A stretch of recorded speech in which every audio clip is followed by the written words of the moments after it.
I want you to close your eyes for a moment.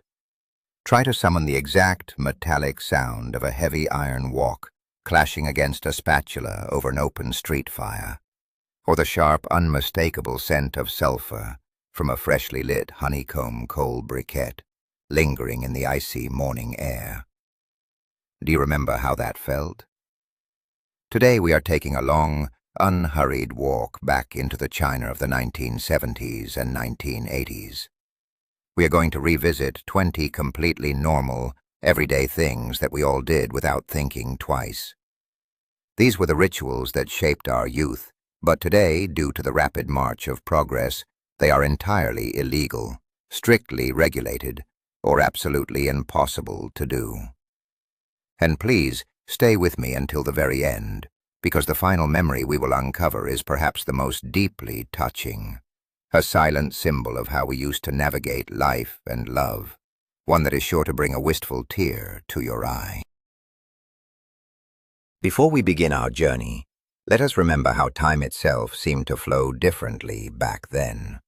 The days were longer, unhurried, and completely free from the relentless ticking of digital clocks or the constant buzzing of smartphones. Waiting was not an inconvenience. It was simply a natural part of living. We waited in line for our winter cabbage. We waited weeks for a handwritten letter to arrive. And in that waiting, we found the space to truly talk to one another. There is a modern myth that because we lacked advanced technology and material wealth, our lives were somehow poorer. But anyone who lived through those decades knows the exact opposite is true. Our lives were infinitely richer in emotional depth, in sincerity, and in the warmth of our neighbors. We possessed very little, yet we shared everything we had. Now, let us step back into that beautifully imperfect world and remember the things we have left behind. Let us take a walk down a narrow alleyway in the early morning of the 1980s. Do you remember the sharp, distinct scent of sulfur hanging in the crisp winter air? This was the era of the honeycomb coal briquette, a daily necessity that defined our winters. Every family had a small black cast-iron stove sitting right outside their door or in the corridor.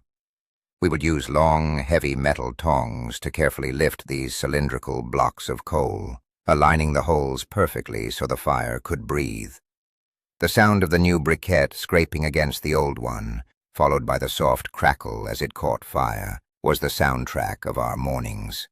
It was a chore, yes, but it was also a ritual. Neighbors would step out in their thick cotton padded jackets, exchanging morning greetings while fanning the flames with old palm leaf fans. Your hands would always have a faint layer of black dust, a badge of survival against the bitter cold. Today, if you tried to light a coal stove on the pavement of a modern Chinese city, you would be immediately fined. Environmental protection laws and urban management regulations have made this cozy, smoky memory completely illegal.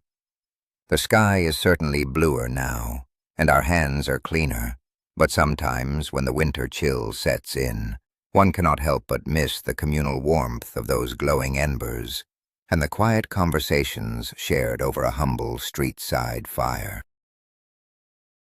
Do you remember the deafening, joyous roar that would echo through the narrow hutongs during the spring festival in the 1980s? Long before the dawn broke, the bitter cold air would be filled with the unmistakable, pungent smell of sulfur and gunpowder. Children, bundled up in layers of thick cotton clothes, would run out into the alleyways with a single glowing incense stick.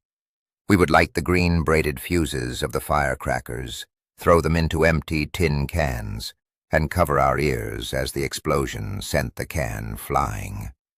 The streets would be entirely carpeted in a thick, beautiful layer of shredded red paper, soft beneath our cloth shoes like a vibrant winter snow.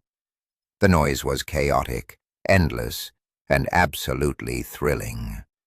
Neighbors would compete to see who could hang the longest string of firecrackers from their courtyard roofs. It was a time when the loudest noise meant the greatest luck for the new year.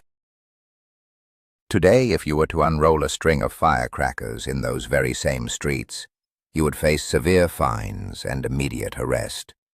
Strict urban noise and fire safety laws have made this deeply ingrained cultural expression completely illegal in almost all major cities.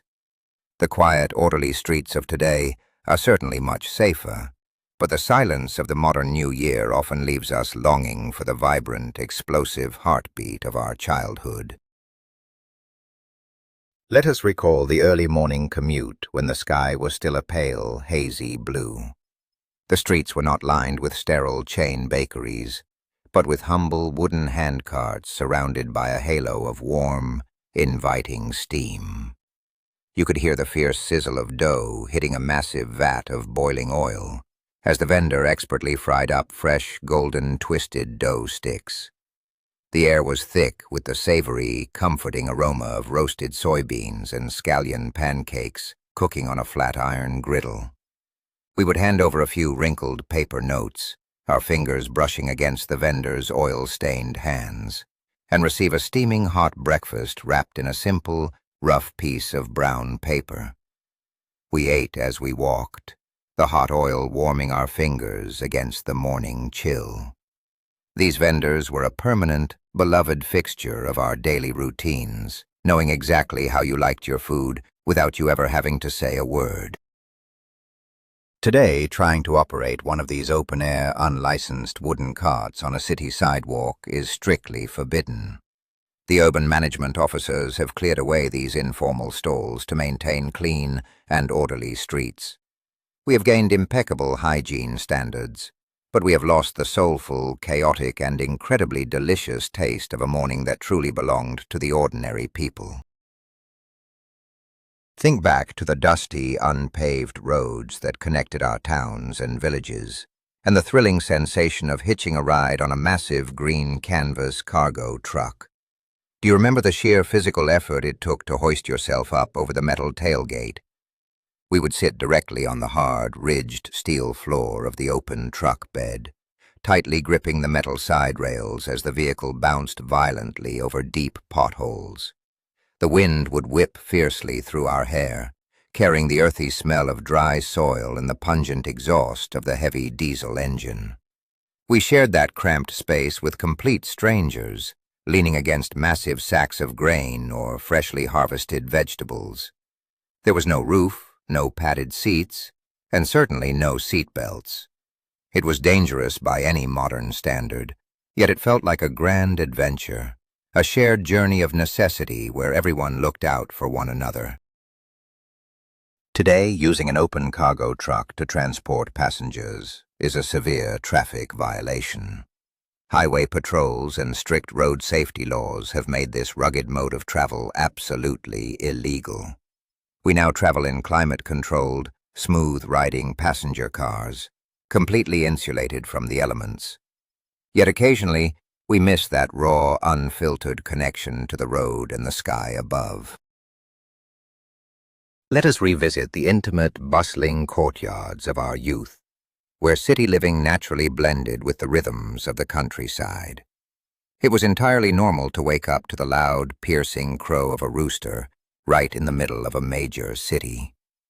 Do you remember the distinct, fermented smell of the homemade chicken feed, carefully mixed from leftover cabbage leaves and grain husks? Families would build small, makeshift wooden coops right outside their bedroom windows or in the shared alleyways. We children would spend our afternoons chasing the hens, waiting eagerly to find a smooth, warm egg hidden in the dry straw. It was a vital source of nutrition and a point of immense pride for the household. The courtyard felt alive, echoing with the clucking of birds and the scolding voices of grandmothers. Today, keeping poultry in an urban residential area is completely illegal. Strict city sanitation and public health regulations have swept the animals out of our neighborhoods. The courtyards that remain are quiet, swept clean, and entirely devoid of livestock. We buy our eggs neatly packaged in plastic from bright supermarkets now, but they somehow lack the sweet, hard-earned flavor of those warm mornings in the lively, chaotic courtyards of our past. Do you remember the delicate, almost weightless feel of the tiny paper rationing coupons slipping through your fingers? These were our lifelines, small rectangular slips of paper that dictated how much grain, oil, or cloth we were allowed to buy. But what happens when you desperately need more cotton for a winter coat, but only have extra grain coupons? We engaged in the tense, hushed ritual of informal trading.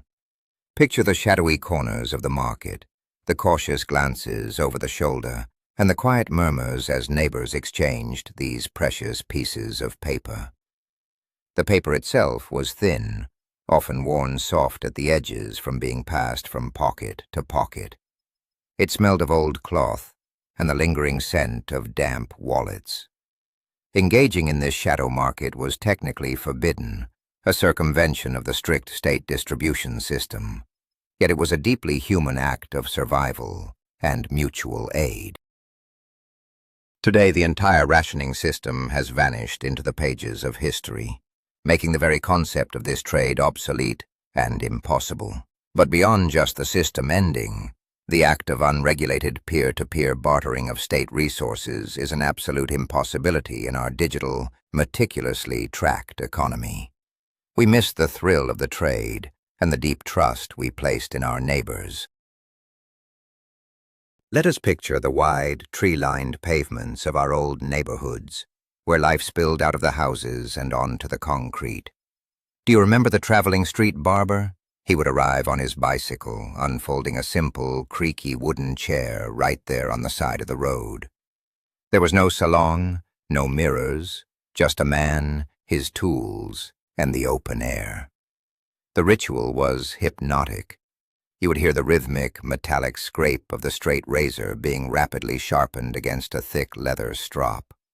Then came the shock of the scalding hot, wet towel wrapped firmly around your face, releasing the scent of cheap, soapy foam and old leather. He would expertly shave you while gossiping about the latest neighborhood scandals, the hair falling freely onto the dusty pavement, only to be swept into the gutter later. It was a moment of pure relaxation amidst the urban chaos. Today, setting up a barber chair on a public sidewalk is completely illegal. Urban management laws dictate that all businesses must operate indoors, maintaining strict health codes and city aesthetics. The convenience of simply walking out of your door and sitting down for a shave under the shade of an old locust tree is a simple pleasure we have surrendered to modernization. Think back to the crisp early mornings when the rhythmic clinking of metal against metal signaled the arrival of the milkman. He did not drive a refrigerated truck. He rode a heavy-duty bicycle equipped with massive, cold aluminum churns. Do you remember rushing out of your front door, clutching your own thick glass jar or a chipped enamel mug? The vendor would remove the heavy lid, releasing the incredibly rich, grassy scent of fresh, warm, unpasteurized milk. He would use a long-handled metal dipper to carefully measure the creamy liquid into your container. When you brought it home and boiled it on the stove, a thick, delicious yellow skin would form on the surface, a treat that children would fight over. Today, selling raw, unpasteurized milk directly from a bicycle on the street is absolutely illegal. Stringent food safety laws and modern pasteurization mandates have rightfully protected us from bacterial diseases. Our milk now comes safely sealed in sterile cardboard cartons from brightly lit grocery stores. Yet for those of us who remember, the modern milk often tastes a little too thin, a little too clean, entirely lacking the robust, earthy flavor of those chilly morning deliveries. Let us recall how our families grew, and how our tiny living spaces were forced to grow with them. In the densely packed alleyways, personal space was a luxury we simply created with our own hands. Do you remember the quiet, determined sound of a trowel scraping against rough bricks under the cover of darkness? Neighbors would secretly pool their resources to build a small makeshift extension to their home. We would construct tiny outdoor kitchens or extra sleeping quarters using scavenged red bricks, wooden planks, and sheets of corrugated iron. The smell of wet mortar and damp earth would linger in the narrow passages for days. It was an intricate puzzle of shared walls and overlapping roofs, creating a maze of intimate, chaotic architecture. Today, adding an unapproved structure to your home is classified as illegal construction. City planners and building inspectors wield strict zoning laws, and any unauthorized brick laid on public ground is swiftly demolished by heavy machinery. The era of the self-built courtyard extension is over, replaced by uniform apartment blocks. We have traded our handmade, expanding homes for standardized living, losing the beautiful, stubborn creativity of making a space truly our own. Do you remember the haunting, mesmerizing glow of small fires, illuminating the street corners during the Ghost Festival or the Qingming Festival?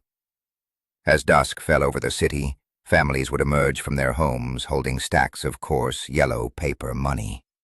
We would draw careful circles on the asphalt with white chalk, leaving a small opening for the spirits to enter. The air would grow thick with the heavy, sweet scent of burning incense and the acrid smoke of the paper turning to ash. You could hear the soft, murmuring voices of the elders, reciting prayers and speaking directly to our ancestors, sending them wealth for the afterlife. The black ash would catch the evening breeze, swirling up into the dark sky like dark, magical butterflies. Today, lighting an open fire on a city street or at an intersection is strictly illegal. Environmental regulations aimed at curbing air pollution, alongside rigid municipal fire safety codes, have forced this deeply spiritual practice out of the public squares and into designated, sterile metal bins, or banned it entirely in urban centers. The streets are cleaner and the air is clearer, but the corners of our neighborhoods feel a little less sacred without the warm, flickering tributes to those who came before us. Let us bring back the distinct, rhythmic sound that once echoed through every residential compound in the late afternoons. It was the sharp, echoing clack of a wooden block being struck, or a long, drawn-out melodic shout announcing the arrival of the scrap collector. Do you remember dragging out heavy stacks of old newspapers, broken radios, or flattened cardboard boxes to the dusty courtyard? The collector pushed a heavy wooden handcart that smelled of rust, old paper, and machine oil. He would produce a fascinating handheld scale, a wooden stick with a sliding metal weight, hooking your items and squinting at the markings. In exchange for your junk, you would receive a few precious coins, or sometimes a piece of sweet, sticky malt sugar that would cling to your teeth for hours. Today, this unregulated, wandering scrap collection is highly illegal in modern city limits. Noise ordinances and strict waste management monopolies have banned the clappers and the shouting from our residential zones. Our recycling is now quietly sorted into color-coded plastic bins by municipal workers. We have gained efficiency, but we have lost the thrilling, noisy street theater of turning our household trash into sudden, unexpected treasure. Think back to the stone steps leading down to the canals and rivers that snaked through our cities and towns. These waterways were not just for looking at, they were the bustling, sudsy centers of our domestic lives. Do you remember the incredibly sharp, rhythmic sound of wooden clubs relentlessly beating wet fabric against smooth, flat stones? Women from all over the neighborhood would gather at the water's edge in the early morning, their hands turning bright red from the biting cold of the river water. The air was filled with the pungent smell of cheap, harsh laundry soap and the loud, echoing laughter of neighbors sharing the day's most scandalous gossip. Thick white suds would drift slowly down the current, carrying away the dirt of the week.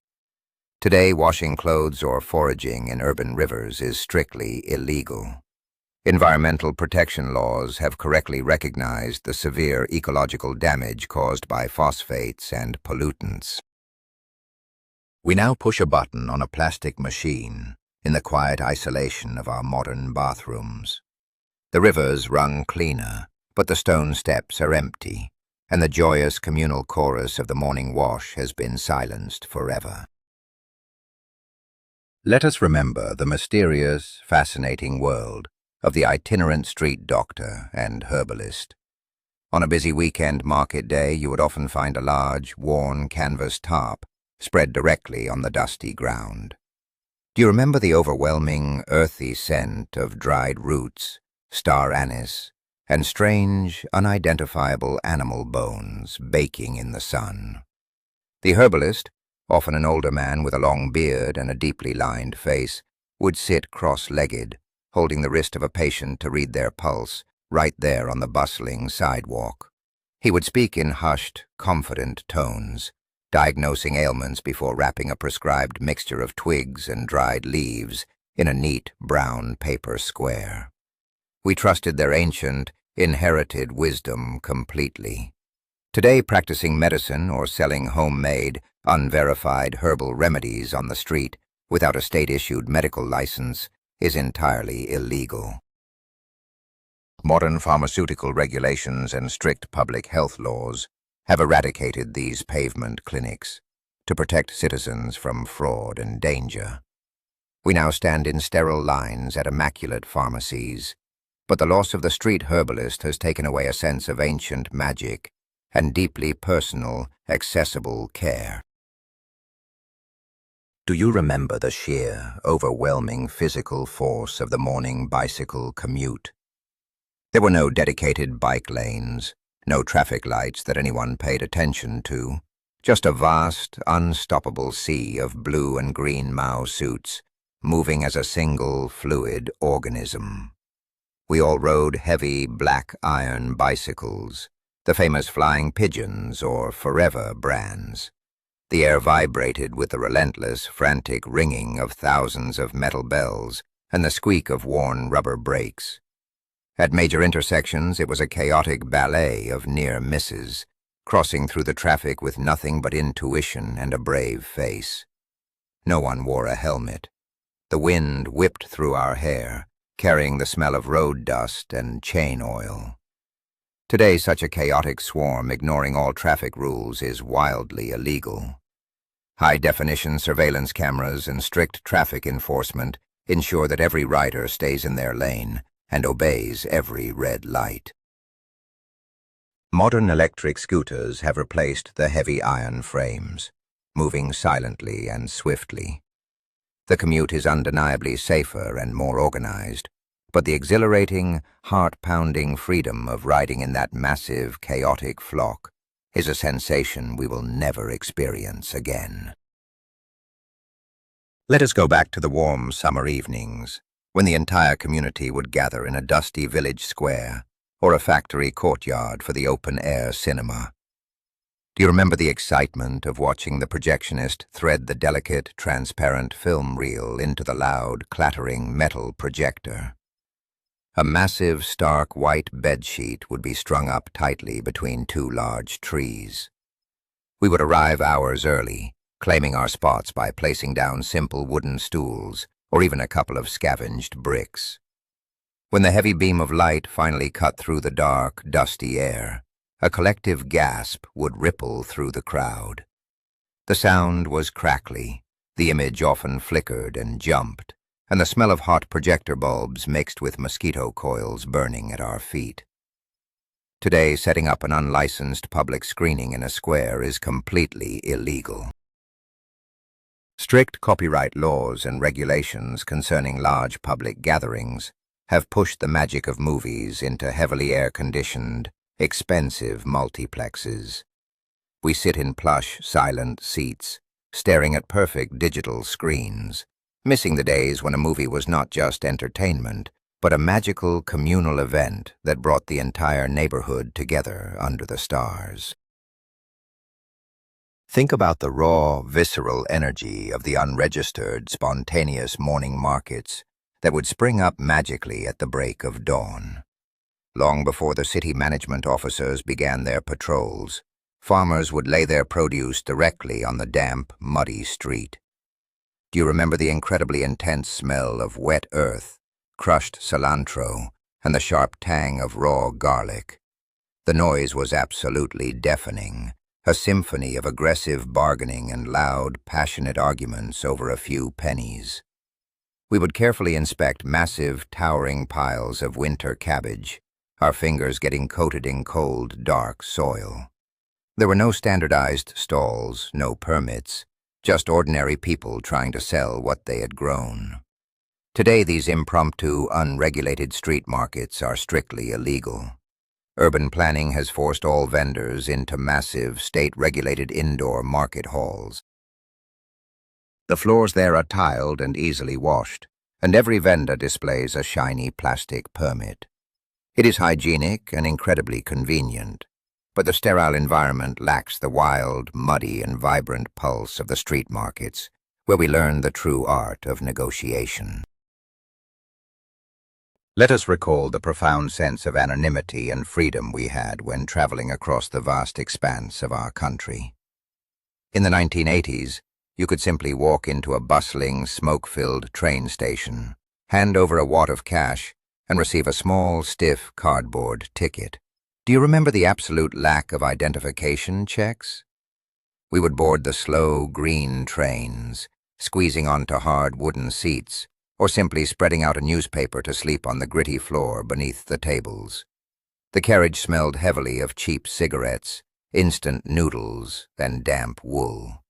You could be anyone, going anywhere, completely untracked by the authorities. We shared deep, philosophical conversations with strangers whose names we would never know. Today it is absolutely impossible and highly illegal to travel on any train or bus without a state-issued digital ID card. Facial recognition cameras track your every move, from the entrance hall to your assigned seat. Security is incredibly tight, ensuring absolute safety for everyone on board. Yet the romantic notion of just disappearing into the crowd, boarding a train as a nameless traveler, has been entirely erased by the digital age. Do you remember the informal, unspoken rules of hospitality that allowed us to sleep almost anywhere? When visiting a friend or relative in the city, it was perfectly normal to simply crash at their overcrowded factory dormitory. You would sneak past the sleeping gatekeeper, stepping into a dimly lit hallway that smelled permanently of damp concrete and boiled cabbage. We would share a narrow, squeaky wooden bunk bed, staying up late into the night, whispering stories under the faint glow of a single bare light bulb. There was no need to register at a local police station. Your presence was a secret kept safe by the collective silence of the workers. Today, offering an unregistered bed to a guest is completely illegal. Strict household registration laws and mandatory hotel digital check-ins require every citizen's location to be meticulously documented. Modern security protocols have eliminated the shadowy corners of the city where we used to hide. We now sleep in highly regulated, secure environments, but we have lost the thrilling, rebellious intimacy of sharing a secret space in the heart of a bustling factory town. Let us revisit the magnificent chaos of a neighborhood celebration. When a family in the alleyway hosted a wedding or mourned a loss, the entire street became their kitchen. Do you remember seeing massive, blackened iron walks, set up right on the public pavement, balanced precariously over roaring, open wood fires? The heat radiating from the flames was intense, and the air would grow incredibly thick with the rich, mouth-watering scent of braised pork belly and soy sauce. Neighbors would bring out their heavy wooden chopping boards, laying them across makeshift tables to furiously chop mountains of fresh vegetables. It was a chaotic, beautiful assembly line of community support, directly obstructing the road. Today, setting up an open fire and a commercial-scale kitchen on a public street is extremely illegal. Fire codes, public health mandates, and traffic laws strictly forbid such an immense disruption. Our celebrations are now neatly contained within the sterile walls of expensive, heavily regulated banquet halls. We are served beautiful food, but we miss the roaring flames, the smoke in our eyes, and the taste of a meal prepared by the collective hands of our entire neighborhood. Let us close our eyes and recall the deafening, rhythmic chugging of the walking tractor, a machine that was the absolute lifeblood of rural and suburban transport in the 1980s.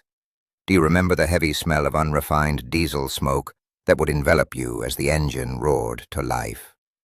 We would sit on a simple, rough wooden plank, placed directly over the giant, muddy rear wheels, holding on for dear life as the tractor bounced wildly over deeply rutted dirt roads. There were no seat belts, no shock absorbers, and absolutely no protection from the biting wind or the blazing sun. We were packed closely together with neighbors, sacks of freshly harvested grain, and sometimes even a few frightened chickens, all heading towards the county market. The intense vibrations of the metal chassis would leave your bones aching for hours afterward.